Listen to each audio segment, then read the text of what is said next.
Hi guys, post bag time. This actually arrived quite a while ago, but what is it today? Monday the 1st of November. We're actually going to get round to using it. It should be some resistors in there. I did a post bag episode quite a while ago where I showed you I'd bought these TP4056 modules. They're charger modules for lithium ion and lipo batteries. What can we tell you about them? TP4056 is actually that little chip there, and then the rest of it, a couple of lights to tell you when it's charging and when it's finished charging. This one has the charge protection circuit on it. So you can have the battery attached to these 2 points, goes through the charge protection, and then comes out on the outer points. If you wanted to have it permanently attached to your battery. I do have 1 or 2 around somewhere where it's actually stuck on top of the battery, so you can actually charge the battery through the USB port and use it without having to have a separate charger. So what we're going to do, I've got quite a few of these fairly small lipo batteries. That one's 600 milliamp hour. That one's so old that the details have rubbed off it.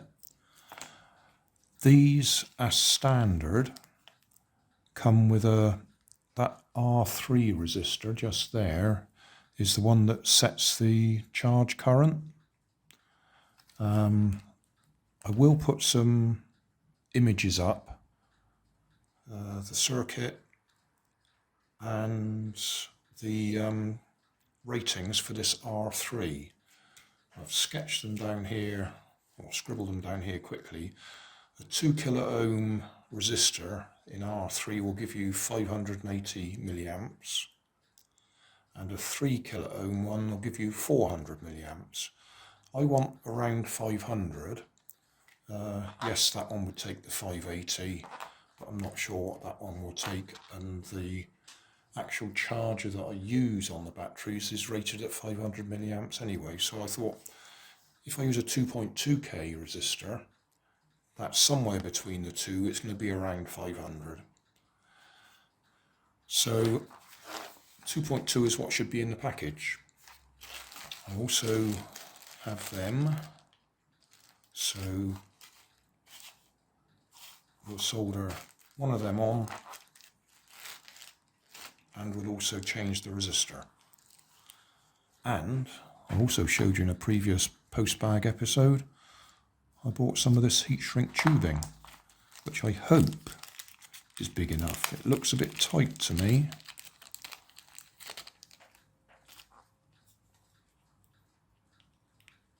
Well, should be just about right. So we'll put the bits on there. Can't get it out now. First thing we'll do is we'll see if we can desolder the R3 resistor. Because I'm not too worried about saving it, I'm just going to put a big blob of hot solder on there and hope it'll just come out the way. Right, sun's come out as well, which is annoying because that's going to upset the colour balance on the camera. Right, so I'm not too worried about this resistor, so I'm going to... There you go, just a big blob of solder, and it's come off quite easily. Just clean that up a bit. So that's the resistor off. Haven't even opened the package yet, have we? £1.65 for 50. I'll put some, so say, some still images up, or slides, to give you the details. D&M components. Okay.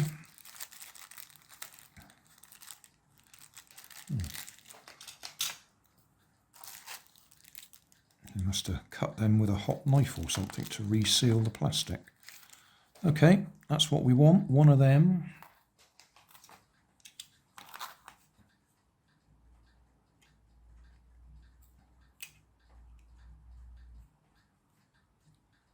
We only want one. There are various ways of picking them up. I might be able to just drop it out. There we go. Flick it the right way up again. No, it's not going to do it. Oh, come on. Jumping around everywhere.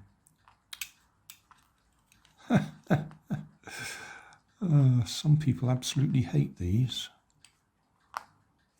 I'm not terribly fond of them. So, if we position that over the top, we are using a larger soldering iron than I normally use because I've been having problems with them being too cold. And I think you can actually see this resistor is the larger size. I think it will still go across those pads, but wow, what a really messy job.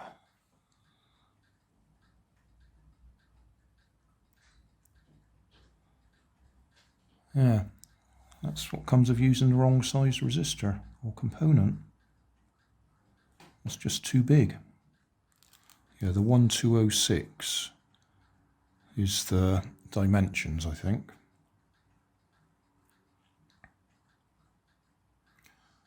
I could done with the next size down.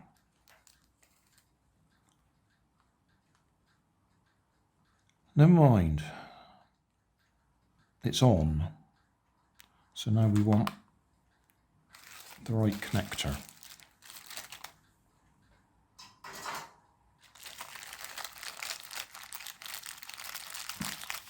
This was supposed to be a 5-minute video. Just get in there, do that.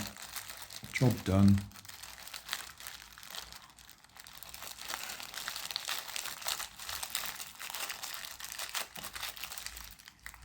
Now we knot it together.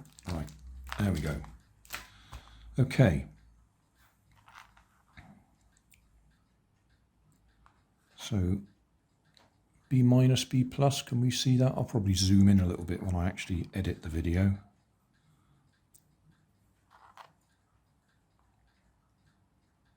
We can either put it through that way and solder it on that side, or put it through that way and solder it on this side. I think this way looks neater.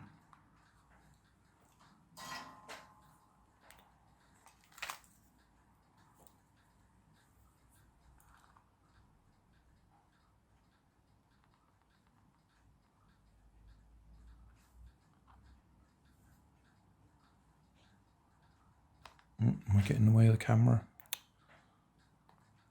And the sun's gone in again now. It was getting too bright and now it's too dark. Moan, moan, moan, moan, moan, moan.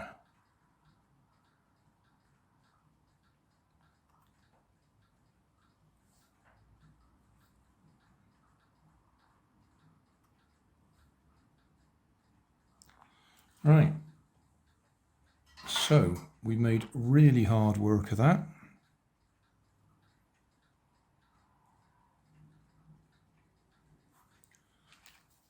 Let it cool down a second. While we're letting it cool down, can I write on the back of here?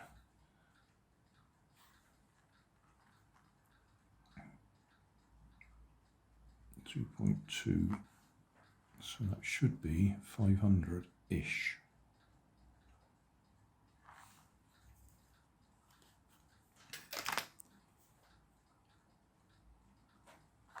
Got to wait for that to dry now, haven't we?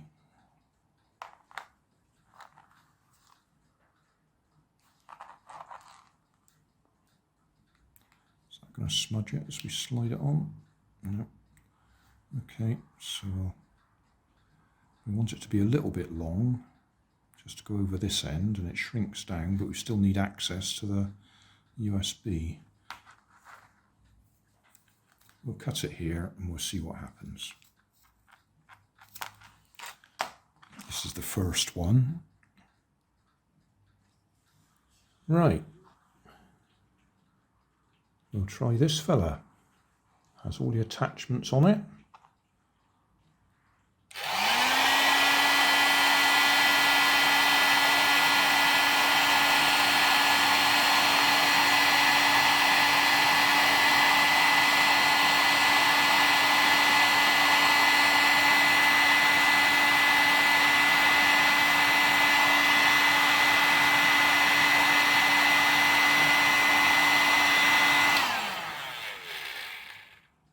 Well, it's heating up at one end. I've never actually used this heater before, so I'm not quite sure how close I can get my hands to it.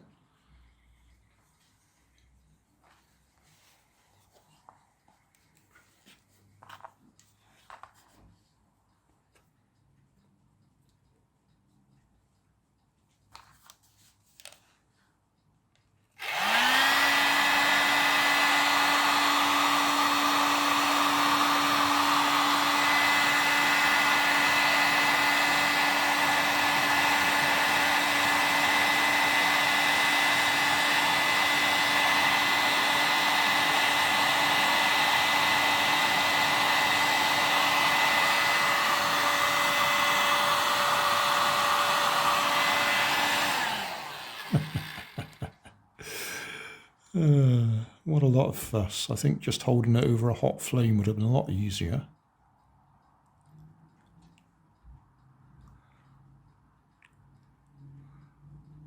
Still, it's there. It's shrunk down. Put that down, knowing it's still going to be hot. How about this? That's cooling down quite quickly.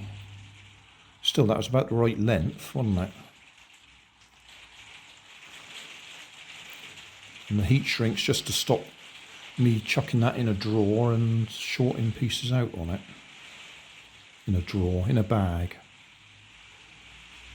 So next question is, will it charge a battery? So this is what it's all about, using one of these cheap Poundland power banks that I can keep in my bag when we're out flying or whatever. But I should be able to stick in there. Okay, so we've got some lights. Try the battery.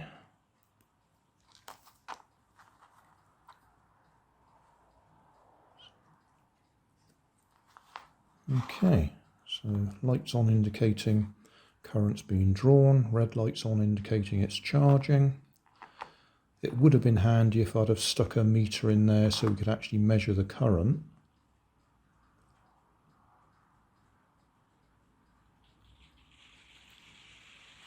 This one should be able to put out up to 1 amp. If we hadn't changed that resistor, that would be putting out up to 1 amp that way.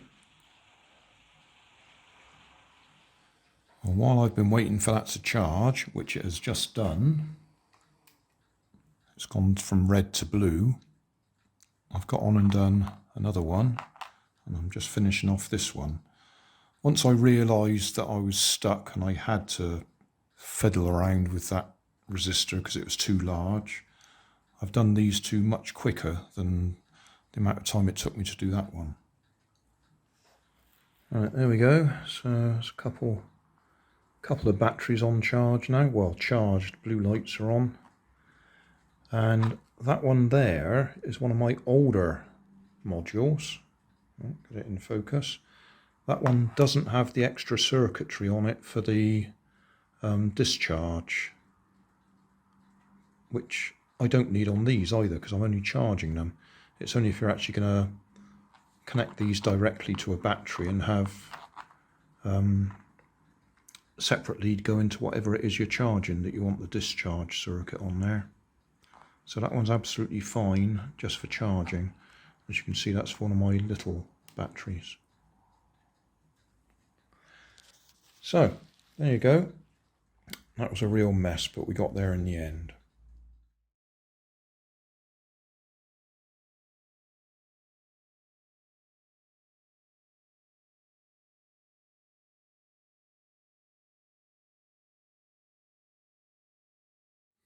Thanks for watching. If you want more information, check down below in the video description. If you like this video, you might like this one up here. And if you want to subscribe, you can check out my channel over here. Up here is my latest video on my channel, and down here is a video playlist associated with the video you've just watched. Thanks again for watching.